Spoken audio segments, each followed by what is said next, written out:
San Lucas, en el capítulo 2, vamos a leer un solo versículo, el versículo 34. El título de nuestro mensaje de hoy: ¿para caída o para levantamiento? San Lucas capítulo 2, verso 34. Dice, hermanos, en la Escritura: y los bendijo Simeón y dijo a su madre María: he aquí, este está puesto para caída y para levantamiento de muchos en Israel, y para señal que será contradicha. Vamos a leerlo de nuevo. Y los bendijo Simeón y dijo a su madre María: he aquí, este está puesto para caída y para levantamiento de muchos en Israel, y para señal que será contradicha. Pueden sentarse, hermanos. ¿Para caída o para levantamiento? Estas palabras que hemos leído, hermanos, en este versículo, fueron pronunciadas por un varón justo y piadoso, un anciano llamado Simeón. El Espíritu Santo, si ustedes leen los versículos anteriores, le había revelado a este hombre que no moriría sin antes mirar con sus ojos al Mesías. Y esta había sido su gran esperanza a lo largo de su vida. Finalmente, en aquella ocasión en que María y José presentaban al niño en el templo, él vio cumplida esa esperanza y pudo mirar al Mesías, y entonces fue que pronunció estas palabras: este ha sido puesto para caída y para levantamiento de muchos. Palabras que nos dejan a nosotros con muchas inquietudes, con muchas preguntas que vamos a tratar de resolver. En esencia, estas palabras de Simeón indicaban, hermanos, que la vida de Jesús, una vez que él hubiera crecido y comenzara a desarrollar su ministerio público, aquel ministerio de Jesús no iba a dejar a nadie sin que sufriera un impacto directo por la presencia del Mesías. Algunos se iban a burlar de él, lo iban a considerar un loco. Otros lo iban a considerar un enemigo, lo iban a odiar e incluso iban a matarlo en la cruz. Otros iban a aceptar su palabra y sus vidas iban a ser transformadas por las enseñanzas de aquel maestro Galileo. Pero nadie, absolutamente nadie, quedaría sin recibir un efecto, sin recibir un impacto de la persona, de la presencia y de las enseñanzas de Jesucristo. Algunos le iban a adorar, otros se iban a burlar, otros lo iban a odiar, pero todo mundo iba a ser alcanzado en alguna medida por el ministerio del Salvador del mundo, del unigénito de Dios. Aquel impacto, tal como lo manifiestan las palabras de Simeón, iba a ser distinto para unos o para otros. Para unos iba a significar su caída y para otros iba a significar su levantamiento. Por eso dice él: este para caída y para levantamiento de muchos ha sido puesto.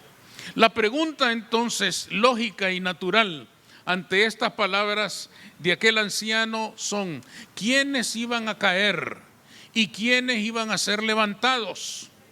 Para caída y para levantamiento, ¿quiénes iban a caer y quiénes iban a ser levantados? ¿Cómo respondemos a esta interrogante tan importante? ¿Quiénes caerían y quiénes serían levantados?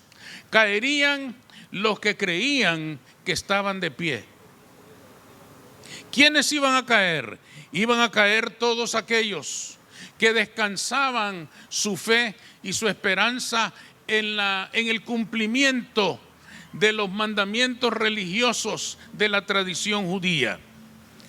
Iban a caer aquellos tradicionalistas que preferían creer en las tradiciones de los hombres que en la palabra revelada de Dios. Tal era el caso, hermanos, de Saulo de Tarso. Saulo de Tarso estaba entre los que iban a caer. Saulo de Tarso había sido enseñado por sus maestros que aún cuando perseguía y hacía violencia a los cristianos, aún entonces estaba glorificando a Dios. Saulo de Tarso persiguió despiadadamente a todos los creyentes. A muchos les quitó la vida. Y encima de todo, él pensaba que estaba adorando a Jehová. Él pensaba que era de los que estaban en pie.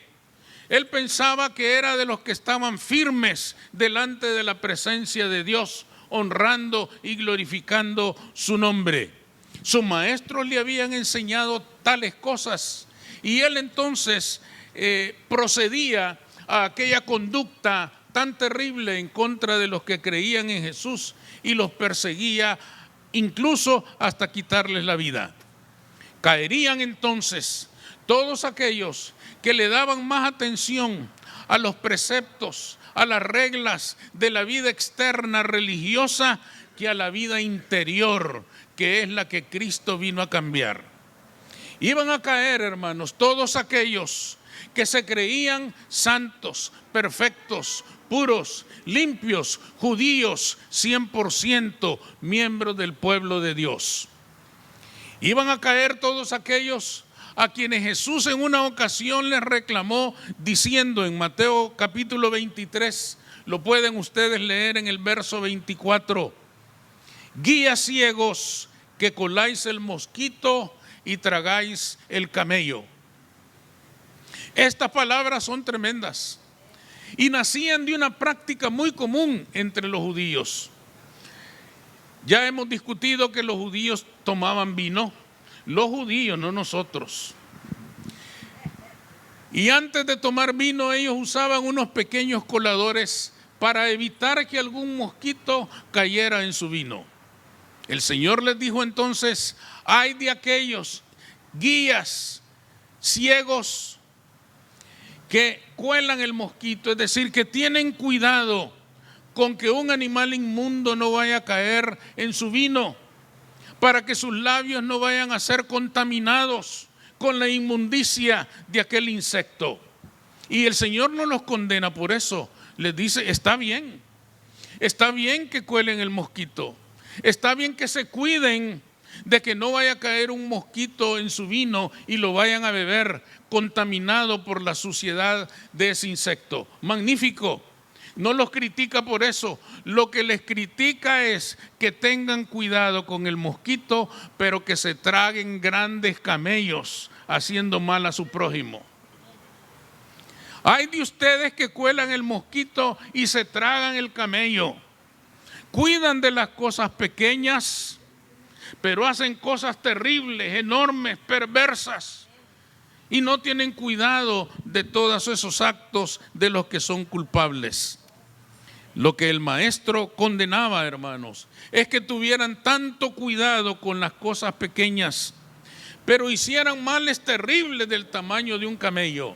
Por ejemplo, todos esos que colaban el mosquito, o muchos de esos fariseos que colaban el mosquito, el día que llevaron al Señor a Pilato, una vez que metieron al Señor en el pretorio donde se reunían todos los militares romanos, ustedes lo pueden leer en Juan 18, ellos se negaron a entrar en el pretorio para no contaminarse. Para ellos, que eran tan puros y eran tan santos, entrar en una misma habitación donde estaban los soldados romanos era contaminar su alma pura, perfecta, limpia, sin mancha. Dicen ellos, no entremos en el pretorio porque nos vamos a contaminar y no vamos a poder celebrar la Pascua. ¿Y saben cómo iban a celebrar la Pascua? Matando al Cordero de Dios que quita el pecado del mundo. Colaban el mosquito, pero cuando llegaron donde Pilatos, inventaron un montón de males y crímenes que Jesús no había cometido para que lo mataran. El mosquito lo colaban, tenían cuidado estricto, pero se comían camellos enormes y parece que lo disfrutaban. cometiendo aquellos males terribles como iba a ser asesinar al Salvador del mundo. El Señor, hermanos, se da cuenta de cuál era su condición, se da cuenta o demuestra que en aquel caso el Señor había venido para que estas personas que se creían de pie cayeran. Para estas personas que creían que estaban delante del Dios eterno, puros y perfectos, se dieran cuenta de que eso no era cierto y cayeran en su propia inmundicia. Estos eran los que iban a caer. Para estas personas, el Señor había nacido para su caída. Había nacido para que cayeran en el conocimiento de sus propias perversiones. ¿Quiénes caen hoy en día? Aquellos que son sumamente cuidadosos de no tolerar ninguna conducta pecaminosa en nadie, que rápidamente reaccionan para acusar a cualquier hermano que haya cometido cualquier falta, por mínima que sea. Y no solo lo señalan, y no solo lo juzgan, lo condenan de una vez y lo mandan al infierno y declaran que no es hermano, es primo.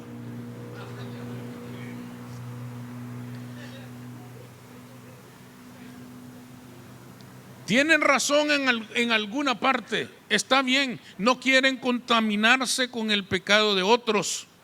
Han colado bien el mosquito, pero al mismo tiempo que han colado el mosquito, se están comiendo el camello cuando no tienen ninguna misericordia para con su hermano caído. Cuando abandonan a su hermano que ha caído, que ha tropezado, olvidándose que ellos mismos pueden ser más tarde quienes caigan. Han colado el mosquito de una manera magnífica, pero también se han comido el camello a dos manos. Lo han comido con abundancia cuando no tienen ninguna misericordia para con el pecador. Para un pecador que no es un desconocido, es su hermano en Cristo.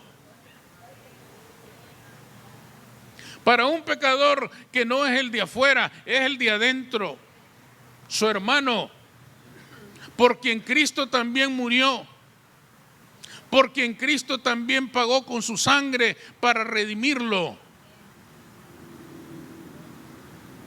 Cuelan el mosquito, pero se comen el camello. El Evangelio dice, hermanos, ciertamente que no se debe ignorar el pecado de nadie. No se debe tolerar el pecado de nadie, pero no dice que hay que abandonarlo en su condición caída, pero no dice que hay que abandonarlo en su tropiezo. Lo que la Escritura dice, hermanos, es si alguno fuere sorprendido en alguna falta, vosotros que sois espirituales, restauradle con espíritu de mansedumbre. Esto es lo que dice la Escritura. No dice que hay que abandonar a nadie, no dice que hay que condenar a nadie. Hay que colar el mosquito, pero sin comerse el camello. Hay que colar el mosquito, pero teniendo misericordia, no olvidando que también nosotros podemos un día vernos en una situación como esa. Que también nosotros estamos afectados de debilidades que un día nos podían hacer tropezar. El apóstol Pablo nos recuerda con estas palabras en la carta a los Gálatas, que si el pecado de otros se conoce, es para buscar la forma de restaurarle, no para condenarlo. Es para buscar la forma de fortalecerlo, de animarlo, de levantarlo de aquella condición y traerlo nuevamente a Cristo, que nunca lo ha abandonado. Ese es el propósito de conocer la falta de otros. Por lo tanto, nos aconseja que no seamos tan fariseos, que colemos el mosquito, pero que no nos traguemos el camello. Ahora, para ellos el Señor está para caída. ¿Y para quién está para levantamiento?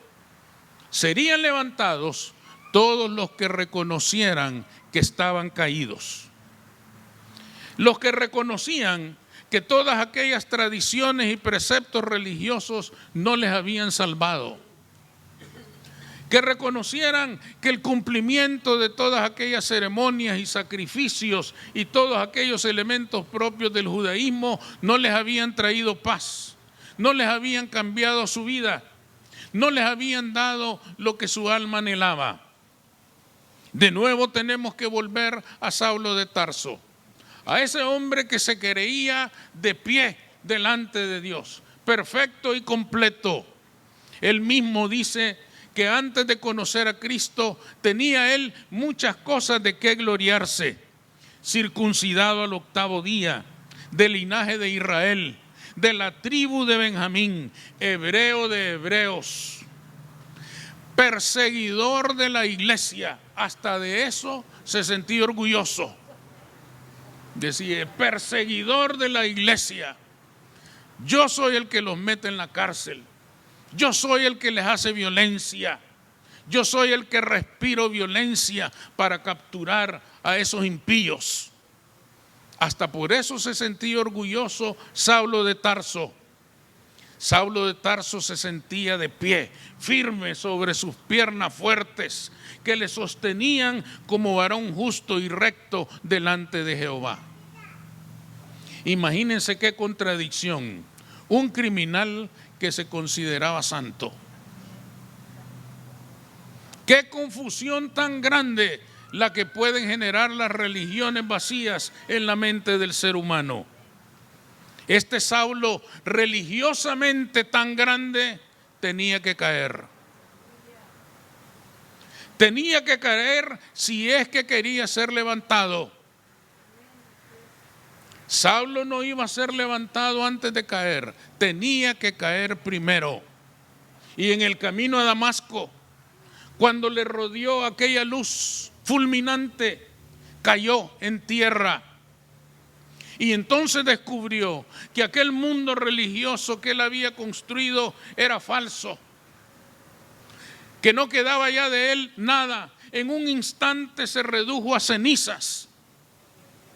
En un instante se destruyó aquel mundo delante de sus ojos y no quedó nada.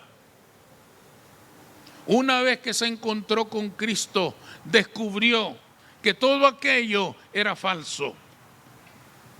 Esta caída era necesaria, porque Cristo nunca hubiera podido levantar a Saulo, que se creía estar en pie.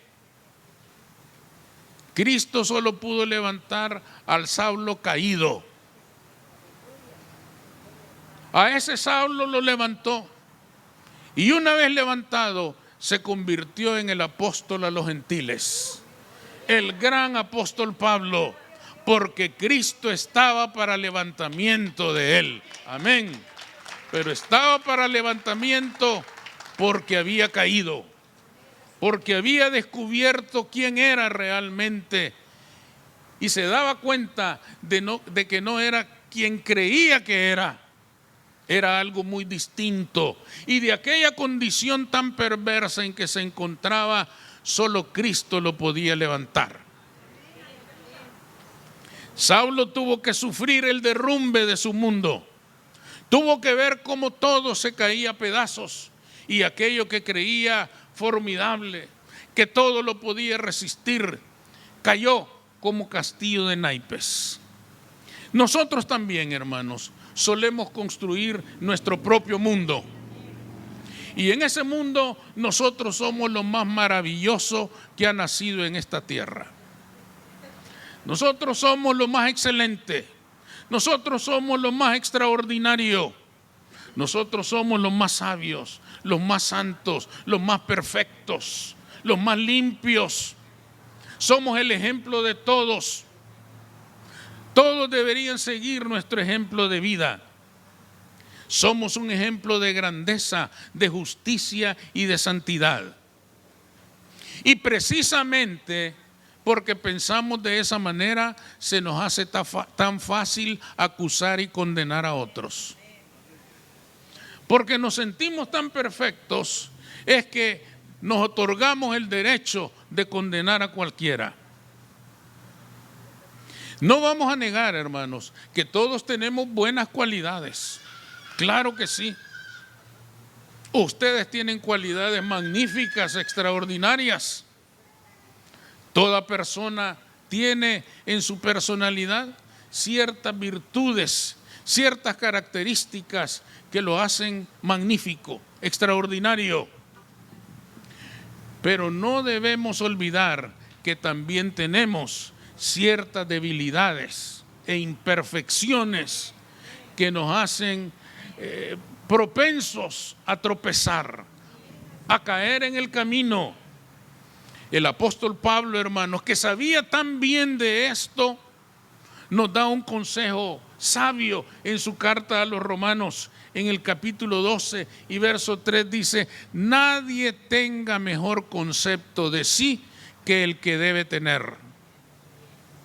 Ese es un concepto sabio, porque esto quiere decir, hermanos, que debemos apreciar nuestras cualidades. Por supuesto que sí. No se vale ir por ahí diciendo: yo soy un gusano miserable, solo el Señor me... No. El Señor nos ha salvado, somos hijos de Dios. Hemos sido redimidos, hemos sido comprados no con oro ni con plata, sino con la sangre preciosa de Cristo Jesús, y eso nos hace valiosos. Debemos apreciar nuestras cualidades, dones que Dios ha puesto en nosotros, pero sin olvidar que todavía tenemos imperfecciones. Debemos reconocer las áreas de nuestra vida en las cuales estamos de pie delante del Señor, pero sin olvidar las áreas de nuestra vida en las cuales quizá todavía estamos caídos o a punto de caer.